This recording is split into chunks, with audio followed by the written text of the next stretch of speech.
Welcome to #FinanceMaster. Kick back, relax, and enjoy this week's show. Hello, everyone. Welcome to another episode of the #FinanceMaster show. As usual, my name is liu-lindberg, and I will be your host. We are talking about how finance professionals can drive value creation, and today it's all about growth. But first, the rules of the show. They are simple. We are recording it to be released as a podcast, and we're also recording the video to be released on the #FinanceMaster YouTube channel. Go subscribe there if you haven't already done so. We just passed 1,500 subscribers, so we'll probably reach the 2,000 by the end of the year. And of course, we'll keep going from there. You can be a part of the show too by letting us know where you're coming from in the comments, asking questions, or sharing your perspectives. Next time, which is in 2 weeks, because I'm going on holiday, we will be testing something. Maybe it's been done before, I don't know, but we'll actually be trying to bring people up on stage live here on video, just like in the good old audio days. And so we'll see if we can get some perspectives from the audience. But meanwhile, let us know where you are tuning in from, and we'll slowly get started on today's topic. So, as usual, this morning, European time, we released another blog post called How Finance Professionals Should Drive Growth. So, who's in charge of growth in your company? Most would probably say the chief commercial officer or a similar position. No one would argue that finance holds this responsibility. That's entirely fair. However, it shouldn't stop finance professionals from being part of the growth conversation. In fact, we would argue that finance plays a critical role in driving growth. This article will show you how finance can drive growth. Revenue growth is one of the 4 key drivers of shareholder value creation. We gave an overview of this last week in the previous show. And in this piece, we will explore the underlying drivers of revenue growth and discuss specific analyses and initiatives that finance professionals can implement. The premise for growing is having customers.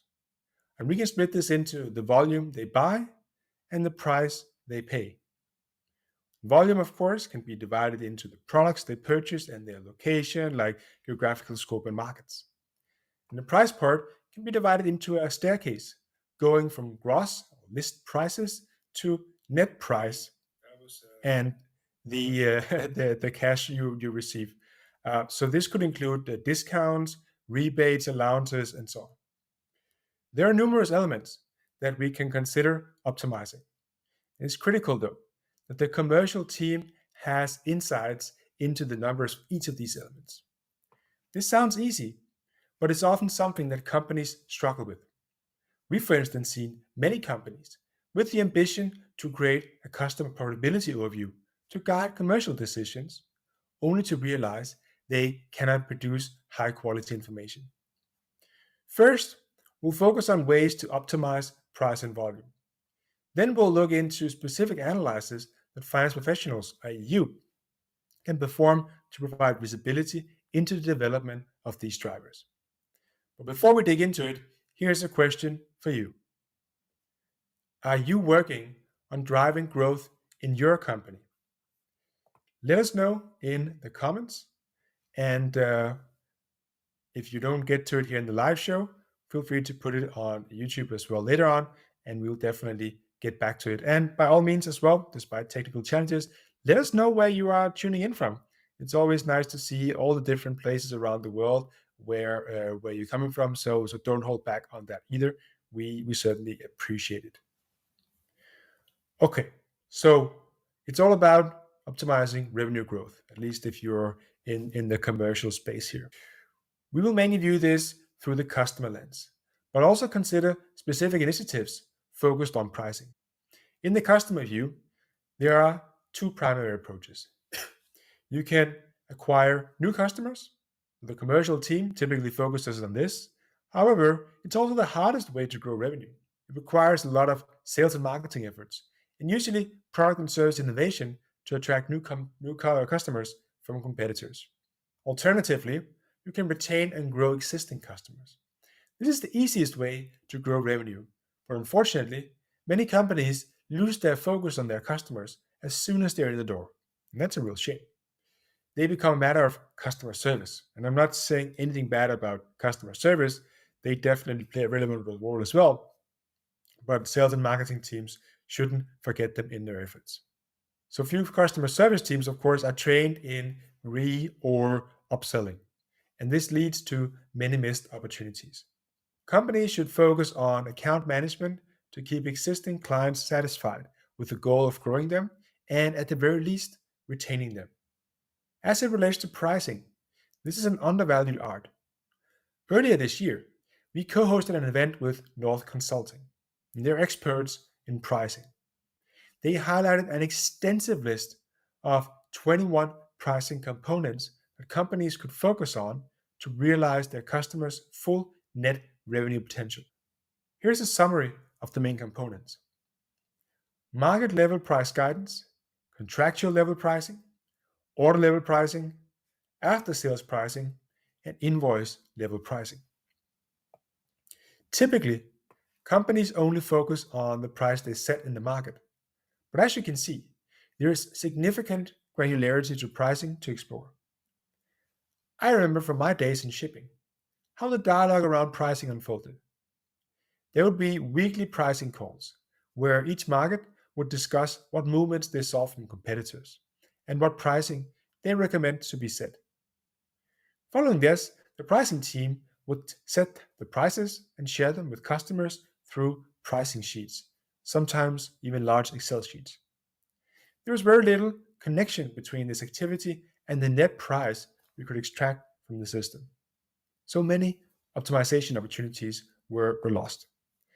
And that's of course a big issue, right?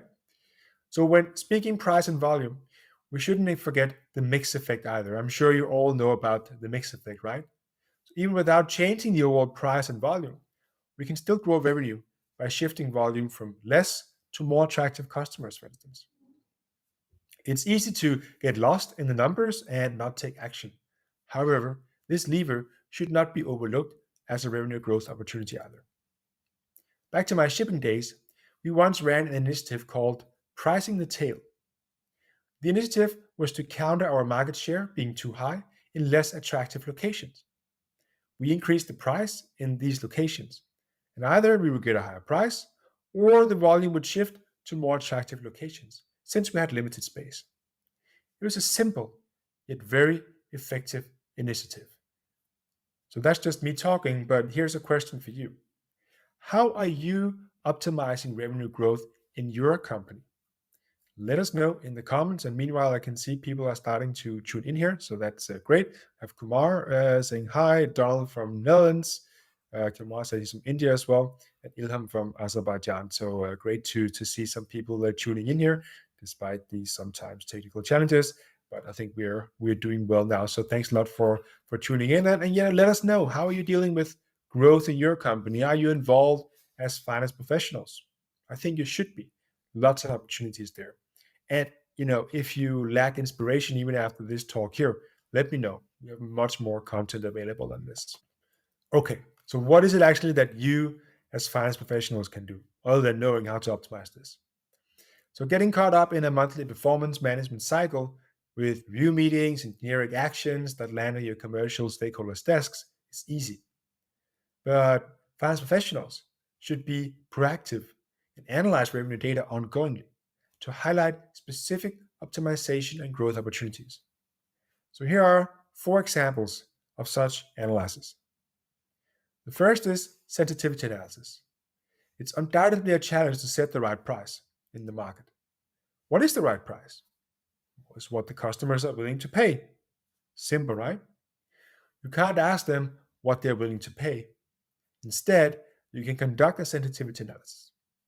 By building a model with different price and volume variables, you can see how changes to each variable impact the overall revenue. This will give you a good idea of where to try to make changes. And when you then start to experiment, of course, you have to document the outcomes to understand where can we tweak the price to get more overall revenue. Then we have the whale curve analysis. You may have seen us share that on LinkedIn as well multiple times. If you need more, we can share it again, and we probably will. So you probably know the 80-20 Pareto principle and how it can be applied to most things in life and business. One way to use it is through a whale curve analysis. You sort your customers on profitability along the x-axis in a diagram and the cumulative gross profit, let's say, or operating profit on the y-axis. This shows you which customers contribute to profit, which make a neutral contribution, and which are destroying profit. You can even make it as a relation to the volume, so it's not an absolute, but a relative figure. Naturally, you want to grow customers that create profit, optimize the neutral, and let go of those that kill profit. Then there's contract reviews. Going back to North's list of 21 pricing components, most of these, 8, relate to contract level pricing. This is unsurprising, as this is when you make a binding agreement with the customer. Most companies focus solely on this during the contract negotiation, but lose focus once the contract has been agreed. However, you need to follow up on whether the customers deliver on their volume commitments and whether they pay the price that was agreed upon in the contract. Finally, and again, this is just 4 out of many you can do. Funnel review and conversion ratio. As stated, acquiring new customers is the hardest approach to growing revenue. That's because new customers go through many stages before they become real customers. The first stage could be getting an email from a webinar that you hosted. The next stage is a follow-up conversation after the webinar. Then you prepare a proposal to solve the client's potential needs. Negotiation follows, and finally, you make an agreement. Every stage, the potential client could be lost. Analyze the conversion ratio from one stage to another and identify where action is needed to increase the ratio. This is by no means an extensive list. You can do this as well. I just asked ChatGPT to give me a list of analyses to prepare, and he quickly gave me 10 more. Market segmentation analysis, customer lifetime value analysis, churn analysis, pricing optimization, cross and upsell analysis, geographic expansion analysis, product mix analysis, sales funnel analysis, competitor benchmarking, and new product development feasibility analysis. And I'm just listing stuff here, right? Endless opportunities to actually start analyzing with a view to optimizing price and volume and mix. So we're not short on opportunities to proactively analyze revenue growth opportunities. The key is putting it into practice. I have done this on several occasions. So speaking of contract reviews, for instance, I once analyzed the price escalation matrix in drilling rig contracts through a correlation analysis. The conclusion from the analysis led to a revenue increase of $5 million over 5 years. Well, would it have happened if I wasn't there? Maybe. But now I was there, being part of making it happen, right? And that's what it's all about, that you are there being part of making it happen. So final question for you today. Have you conducted any of these analyses at any time during your career? Put it in the comments afterwards on YouTube. All good.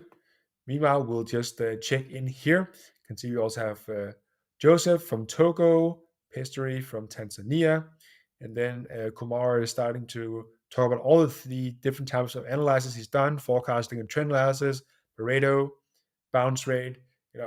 There you have it, right? These are the things that you should actually start to work on. These are the analyses that you can do to uncover potential for optimizing revenue. Right? So I hear a lot of finance professionals that talk about, well, I'm really not involved in the commercial aspects. I only can do cost cutting and initiatives. But why not? There's equal opportunity to do something on price and volume. So how to get started driving revenue growth. Let's end with that for today. So enough talk and more action. Look at your year-to-date revenue performance compared to your budget or latest forecast. What's the current gap? What are the underlying drivers of this gap? Use the analysis techniques described here and propose various actions for the commercial team. It's that simple. You may have to work on your approach of how to present it to them, different story, but it is that simple. You may be concerned about stating the obvious. But we can guarantee that the commercial team doesn't have the visibility that you can provide from conducting these analyses. They will welcome your insights if presented well. Your insights may be the difference between closing the gap and the budget. If you're behind, of course. If you're ahead, maybe you can be even more ahead. So why not get started today? Today, for instance, I work in sales and marketing, right? So I work constantly on these issues.